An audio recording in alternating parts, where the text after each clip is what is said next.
know, we've met many artists over the years, Kath, who are very much inspired by the mediums they choose to work in. That's true, from oil painters to sculptors. Well, Shaun McInnis isn't just excited about his medium, he's also excited about his canvas, because his canvas is his community.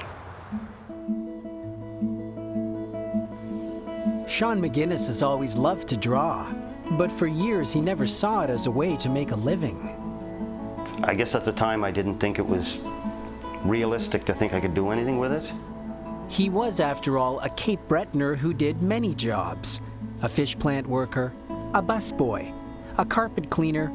In his spare time, even dabbled in some competitive bodybuilding. A lot of little things, you know, I leave one and go to another, but you know, I would never leave one without having another one to go to, mind you. But and the whole time, art was sort of calling. I think so. I think in the background it was always there. There, when he worked as a drywaller. I would sit on the piles of drywall and draw pictures on the drywall, and you know, we'd finish drywalling a restaurant and there'd be images all over the walls. And though he loved construction, the images of himself as an artist just wouldn't go away. Life as a painter had become his dream, and repeatedly begged the same question. Am I going to chase that dream, or am I going to just let it slide, you know? So what did you decide? Figured I'd give it a shot, and it turned out pretty good.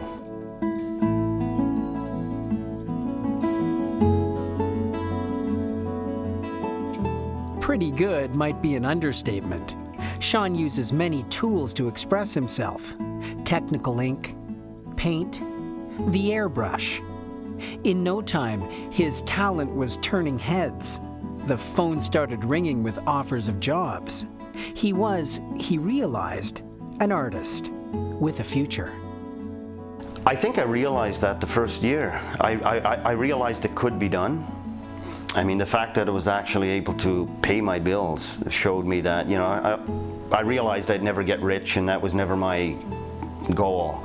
So as long as I was able to maintain a lifestyle similar to what I lived before, I was fine with that. It's taken off, I guess, from there.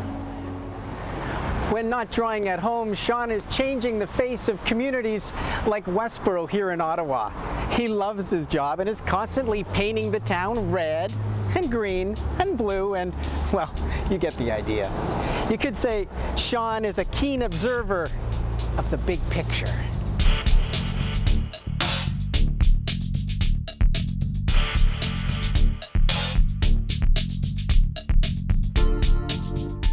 You love to work on big surfaces.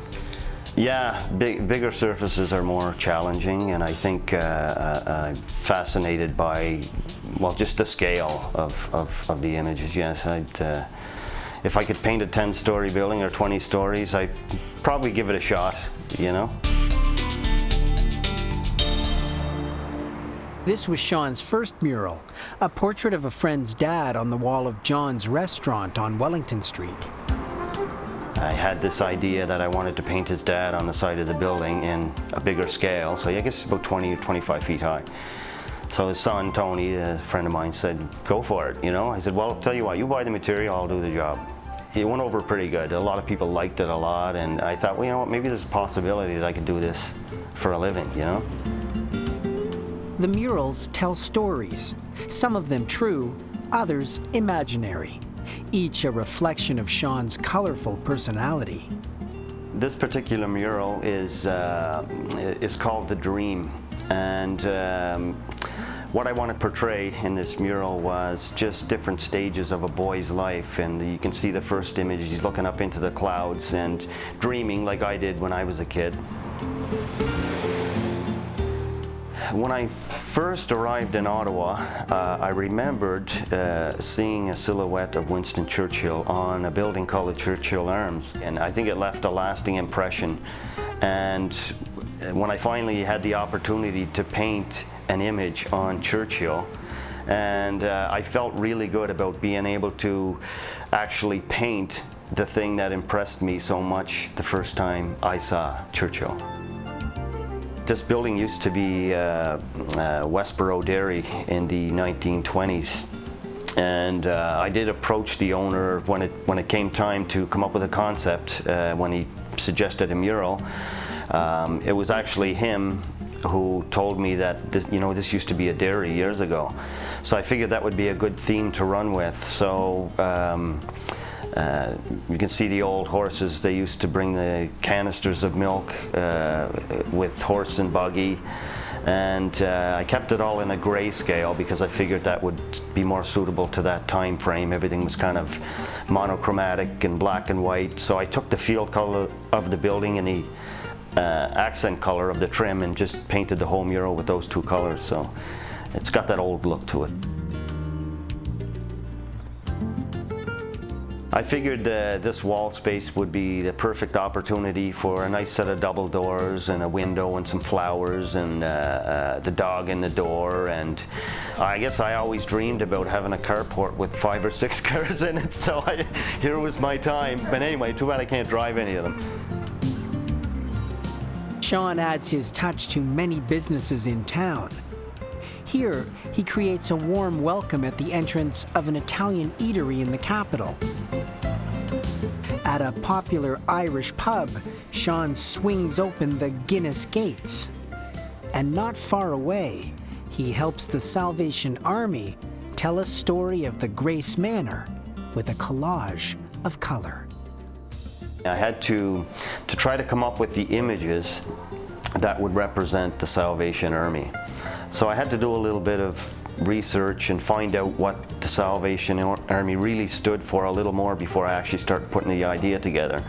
So that's why you'll see the elderly woman's face, the bridge in the background representing the bridge of life, the man holding the young baby above his head, young and old, the dove symbolizing the freedom. All those things are in keeping with Salvation Army, so it's basically a collage of those different ideas.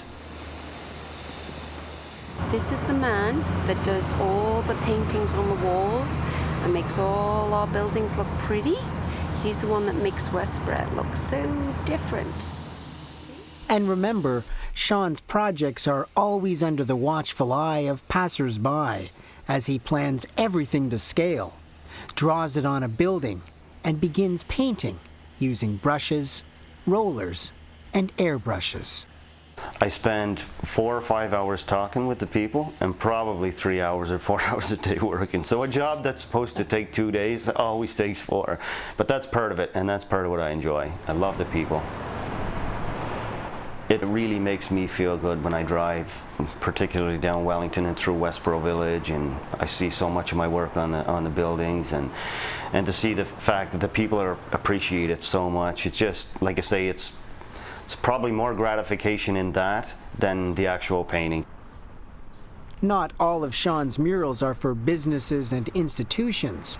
Homeowners call on Shaun to transform ordinary rooms into artistic arenas.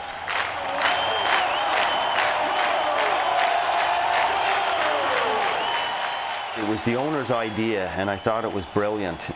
He wanted to take this one room and turn it into a hockey theme, literally the floor and everything. And I thought it was kind of neat that somebody would want to go to that extent. I thought it was great.